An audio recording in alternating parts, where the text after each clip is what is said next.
అవినీతి ఊబిలో పట్టణ ప్రణాళిక అని ఒక న్యూస్ అండి. ఇది ఏదైతే మొన్న చూసారో షేర్లింగంపల్లి మున్సిపల్ సర్కిల్ జోన్ లో G+6 ఒక భవనం కూలిపోయింది. కేవలం 5 గజాల్లో 7 అంతస్తుల భవనం నిర్మించి కూలిపోయిన సంఘటన మనందరికీ తెలుసు.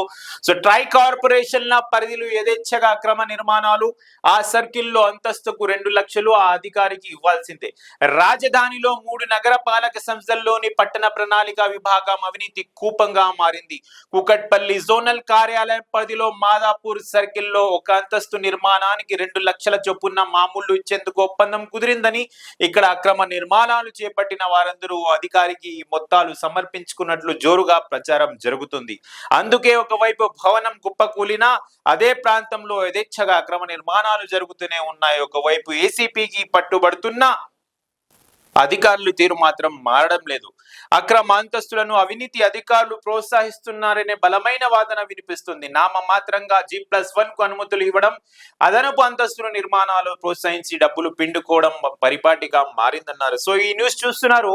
మొన్న ఏదైతే ఇన్సిడెంట్ జరిగిందో, ఏదైతే ఒక బిల్డింగ్ G+7 కూలిపోయిన ఘటన మనందరినీ కలిచివేసింది.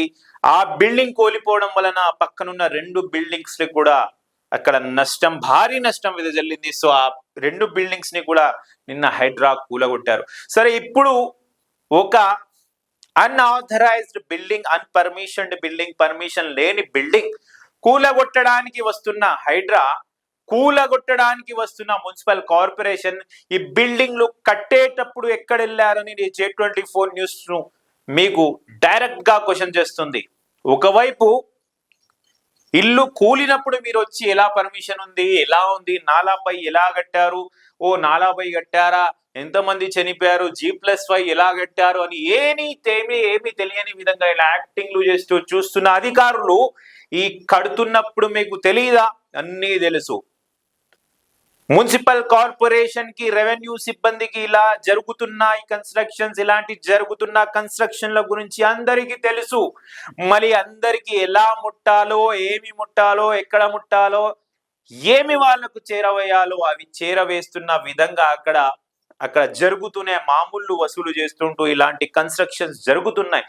సో ఇలాంటి అధికారులపై వేటు పడాలి.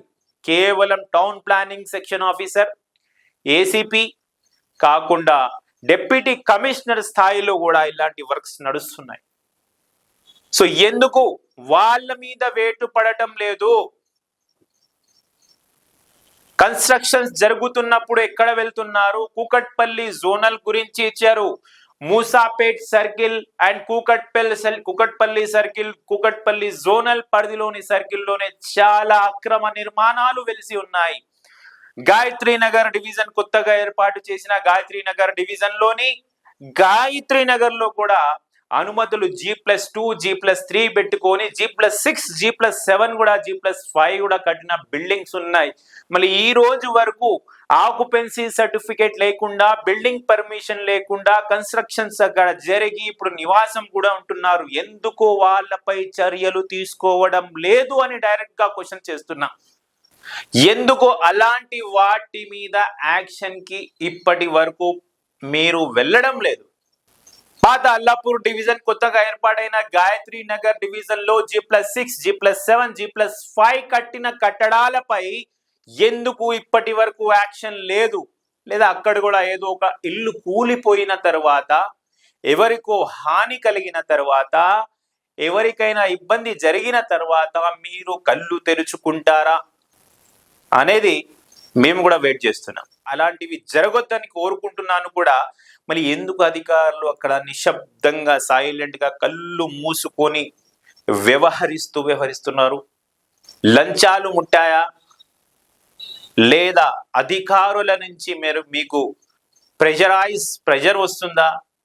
లేదు అక్కడ G+7 కట్టుకోనివ్వండి, G+8 కట్టుకోనివ్వండి, G+9 కట్టుకోనివ్వండి, G+10 కట్టుకోనివ్వండి, మీరు మాత్రం వాళ్ళ జోలికి వెళ్ళొద్దని ఎవరైనా రాజకీయ నాయకుల ప్రెజర్ మీకు ఉందా అనేది అర్థం కావడం లేదు. So not only Gayatri Nagar division, చాలా ఏరియాల్లో ఇలా జరుగుతూనే ఉంది. ఖాళీ చేయించి భవనాన్ని కూల్చి రంగంలోకి బాహుబలి ప్రొక్లేన్ మరో 3 నిర్మాణాలు నిలమట్టం చేయాలని నిర్ణయం. గచ్చిబౌలి అంజయ్య నగర్ లో కుప్పకూలిన 7 అంతస్తుల భవనం కారణంగా దెబ్బతిన్న పక్క భవనం కూల్చివేతలను ఆదివారం హైడ్రా అధికారులు ప్రారంభించారు. అంతకు ముందు కూలిన భవన శిథిలాలను అగ్నిమాపక శాఖ హైడ్రా అధికారులు క్షుణ్ణంగా పరిశీలించారు. శిథిలాల కింద ఎవరూ లేరని తేలడంతో ఊపిరి పీల్చుకున్నారు. భారీ కాంక్రీట్ శకలాలు ఉండడంతో ఒక్కసారిగా తరలించే అవకాశం లేకపోవడంతో వాటిని ముక్కలు చేస్తున్నారు. శనివారం రాత్రి వర్షంతో ఈ పనులకు కొంత అంతరాయం కలిగింది. ఆదివారం ఉదయం తిరిగి పనులు ప్రారంభించారు. ఆదివారం సాయంత్రం జయదర్శిని రెసిడెన్సీ ఆర్చిలో తొలగించి బాహుబలి ప్రొక్లైన్ ను కూలిన భవనం శకలాల వద్దకు తీసుకొచ్చారు. సాయంత్రం 6 గంటల సమయంలో పక్క భవనం కూల్చివేత మొదలైంది. శకలాలను పగలగొట్టి ర్యాంపుల్లా ఏర్పాటు చేసి కూల్చివేత ప్రారంభించారు. కూల్చివేత పూర్తయ్యాక మరో 3 భవనాలను నేలమట్టం చేయాలని హైడ్రా అధికారులు నిర్ణయించారు. ఈ క్రమంలోనే నివాసితులను ఖాళీ చేయించారు. భవనం యజమాని సాజిద్ ను రాయదుర్గం పోలీసులు అదుపులోకి తీసుకున్నారు. అంజయ్య నగర్ కు చెందిన ఇతడు కొన్నేళ్లుగా ఈ దందా కొనసాగిస్తున్నట్లు విచారణలో ఉంది.